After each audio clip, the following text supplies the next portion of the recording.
তাহলে যে দল, যে নেতা, যে দেশের আইন আমাকে জাহান্নামে যাওয়ার এক নম্বর কারণই আমাকে নির্দিষ্ট করে দিতে পারে না, জাহান্নাম থেকে বাঁচানোর জন্য চেষ্টা চালায় না, সেই দল আমার বন্ধু হতে পারে না, সেই ব্যক্তি আমার বন্ধু হতে পারে না, সেই সরকার আমার সরকার হতে পারে না যে সরকার আমাকে জাহান্নাম থেকে বাঁচানোর জন্য ফিকির করে না।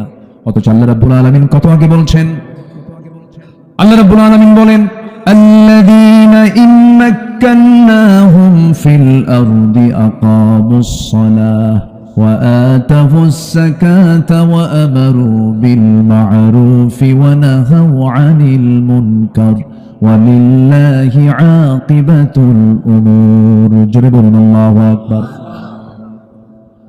আমি যাদেরকে রাষ্ট্রীয় ক্ষমতা দেব, রাষ্ট্র ক্ষমতায় বসা মাত্রই তারা 4টা দফা 4টা আইন তারা রাষ্ট্রে জারি করবে।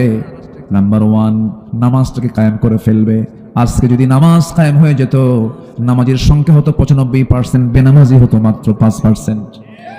শুধু উল্টে যেত, শুধু বিধানটা কার্যকর নাই বলে আজকে সিচুয়েশন তৈরি হয়ে আছে।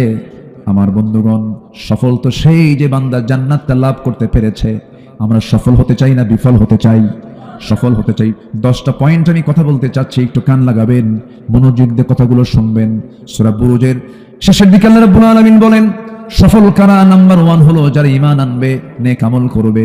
ইন্নাল্লাযীনা আমানু ওয়া আমিলুস সালিহাতি লাহুম জান্নাতুন তাজরি মিন তাহতিহাল আনহারু আল-আনহারু যালিকাল ফাওজুল কাবীর। জোরে বলুন আল্লাহু আকবার। আমি আসলে কষ্ট দিচ্ছি আপনাদের মনে হয়।